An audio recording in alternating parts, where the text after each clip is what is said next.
Hi friends, welcome to Chennai Aaras kitchen. நான் இன்றைக்கி சூப்பரான ஹெல்த்தியான ரொம்ப ஹெல்த் பெனிஃபிட்டான சிறுகீரை வித்து சிறுபருப்பு சேர்த்து தான் பொரியல் பண்ணியிருக்கேன். பாருங்கள், பார்க்கவே எவ்வளோ சூப்பராக இருக்குது. இது ரொம்ப கீரை உள்ள பெனிஃபிட் எல்லாருக்குமே தான் தெரியும். நிறைய பெனிஃபிட்ஸ் இருக்குது, சொல்லிகிட்டே போகலாம். அவ்வளோ பெனிஃபிட் இருக்குது. அதில் மெயின் பெனிஃபிட் என்னன்னு சொன்னால் ப்ளட் ப்ரெஷரை இது கண்ட்ரோல் பண்ணோம். அப்புறமா கொலஸ்ட்ராலை கண்ட்ரோலில் வச்சுக்கோம். நிறைய பெனிஃபிட்ஸ் இருக்குது. அதெல்லாம் சொல்லணுன்னா ஒரு பேஜே இருக்கும். அவ்வளோ பெனிஃபிட்ஸ் இருக்குது இந்த கீரையில். இந்த சிறுபருப்பு கீரை நம்ம வாங்கி சாப்பிட்றதில்ல. நிறைய ஏன் சாப்பிட்றதில்லன்னா அது க்ளீன் பண்ணணுன்றதுக்காக நம்ம அதை வாங்குறதில்ல. நம்மளாம் இது சபதம் மாதிரி எடுத்துக்கலாம். வாரத்தில் அட்லீஸ்ட் 2 டைம் ஆச்சும் 2 days ஆச்சும் நம்ம வாங்கி செய்யலாம். நான் அதுக்கு சிம்பிளாக நான் சொல்லியிருக்கேன். இந்த சிறுபருப்பு சிறுகீரை செய்கிறதுக்கு ரொம்ப சிம்பிளான இன்க்ரீடியன்ட் தான் தேவைப்படுது. சேம் டைம் 10 மினிட்டுக்கும் கம்மியாகவே இது செஞ்சு முடிச்சிடலாம். இது சூப்பரான ஹெல்த்தியான இந்த பொரியல் செய்கிறதுக்கு என்னெல்லாம் தேவை, எப்படி செய்கிறதுன்னு வாங்க பார்க்கலாம். பாருங்கள் ஃப்ரெண்ட்ஸ், இப்போ சூப்பரான சிறுகீரை வித்து சிறுபருப்பு பொரியல் பண்ணுறதுக்கு என்னெல்லாம் தேவைன்னு பார்த்துக்கலாம். சிறுகீரை நான் ஒரு கட்டு தான் வாங்கியிருக்கேன். வாங்கிட்டு நல்லா நான் க்ளீன் பண்ணிவிட்டு 4 வாட்டி வாஷ் பண்ணி வச்சுருக்கேன். ஏன்னா இதில் மண் நிறைய இருக்கும். வாஷ் பண்ணி எடுத்து வச்சுருக்கிறேன் கீரை ஒரு கட்டு. அப்புறம் இந்த ஸ்பூனில் 4 ஸ்பூன் அளவுக்கு சிறுபருப்பு போட்டு நான் அரை மணி நேரம் ஊற வச்சுருக்கேன். பாருங்கள், சிறுபருப்பு இந்த பாசிப்பருப்புன்னு கூட சொல்லுவாங்க. இது 4 ஸ்பூன் அரை மணி நேரம் ஊற வச்சு எடுத்துருக்கேன். அப்புறமா மீடியம் சைஸு 2 வெங்காயம் எடுத்து வச்சுருக்கேன்.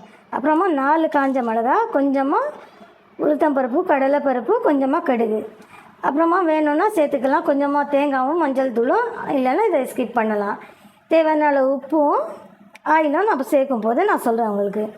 இப்போ இந்த கீரையை நம்ம இப்படி நம்ம கையில் தான் கட் பண்ணது. இது கையில் தான் க்ளீன் பண்ணது. இந்த மாதிரி பெருசாக இருக்கும். இதை நம்ம இப்படியே சேர்த்தோன்னா நம்மளுக்கு ஏதோ கொசன்னு இருக்கிற மாதிரி இருக்கும் அந்த பொரியலில்.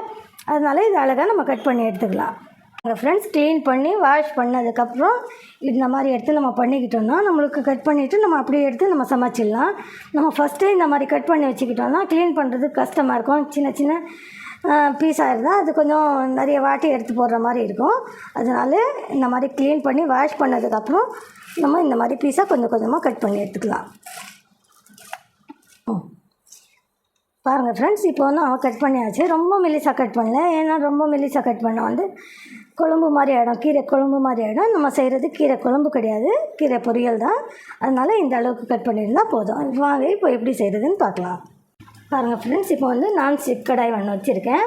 இப்போது ஒரு 4 ஸ்பூன் அளவுக்கு நம்ம ஆயில் சேர்த்துக்கலாம். கொஞ்சம் ஆயில் எக்ஸ்ட்ராவே இருக்கட்டும், ஒன்றும் பிரச்சனை இல்லை. 4 ஸ்பூன் அளவுக்கு ஆயில் சேர்த்துருக்கேன். இப்போ ஆயில் காஞ்சிடுச்சு.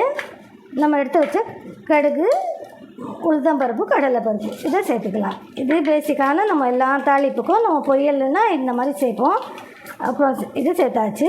அப்புறம் 4 காஞ்ச மிளகாய் எடுத்துருக்கேன். இந்த மாதிரி நம்ம இந்த 4 காஞ்ச மிளகாவும் கட் பண்ணி சேர்த்துக்கலாம். கொஞ்சம் பொரியட்டும். அது கருகெல்லாம் கூடாது, கலர் சேஞ்செல்லாம் ஆகக்கூடாது. கொஞ்சம் பொரியட்டும். அவ்வளோதான், பொரிஞ்சிடுச்சு. இப்போ நம்ம எடுத்து வச்சுருக்கிற வெங்காயம் சேர்த்துக்கலாம். மீடியம் சைஸ் 2 வெங்காயம்.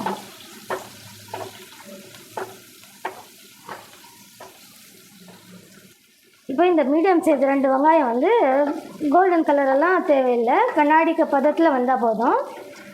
கண்ணாடி மாதிரி வந்துச்சுன்னா நம்ம அடுத்த பொருள் என்ன செய்யணும்னு நான் சொல்கிறேன். பாருங்கள் ஃப்ரெண்ட்ஸ், இப்போ வெங்காயம் நல்லா கண்ணாடி பதம் வந்துடுச்சு. இப்போ இந்த சிறுபருப்பில் ஒரு 2-3 ஸ்பூன் அளவு தான் தண்ணி இருக்கும். இது தண்ணியோடவே அப்படியே சேர்த்துடலாம். சேர்த்துட்டு அப்படியே கொஞ்சம் நேரம் வேக விட்டுடலாம். கொஞ்சம் நேரம் இது வெந்ததுக்கப்புறம் தான் நம்ம கீரை போட போகிறோம். இந்த சிறுபருப்புக்கு தேவையான அளவு நான் உப்பு சேர்த்துக்கிறேன்.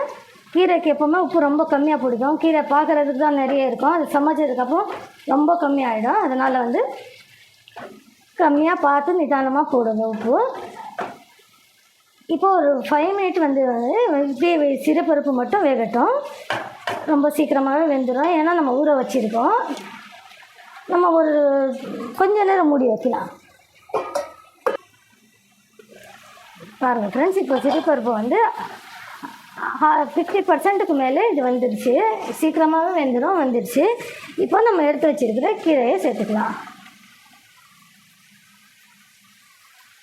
கீரை சேர்த்ததுக்கப்புறம் நம்ம உப்பு இப்போ போடவே கூடாது கண்டிப்பாக. ஏன்னா கீரை இப்போ பார்க்குறதுக்கு அதிகமாக இருக்கிற மாதிரி இருக்குது. அது கொஞ்சம் நேரத்தில் நல்லா பொரிஞ்சிடும். பொரிஞ்சதுக்கப்புறம் நம்ம உப்பு செக் பண்ணிவிட்டு ஆல்ரெடி போட்ட உப்பு கரெக்டாக இருக்கான்னு பார்த்துட்டு அப்படி கரெக்டாக இருந்தால் விட்டுடலாம், இல்லைன்னா நம்ம போட்டுக்கலாம். நம்ம கீரை போட்டாச்சு. அப்புறமா வந்து மஞ்சள் தூள் கொஞ்சமாக தேங்காய் போட போகிறோம். ஒரு 2 ஸ்பூன் அளவுக்கு தான் தேங்காய் இருக்குது. ஒரு 1/4 ஸ்பூனுக்கு கம்மியாக மஞ்சள் தூள் இருக்குது. இது சேர்க்க போகிறேன். அப்படி நீங்கள் தேங்காய் போடலன்னு சொன்னால் மஞ்சள் தூள் வந்து சிறுபருப்பு போடுறப்பவே நீங்கள் போட்டுக்கோங்க.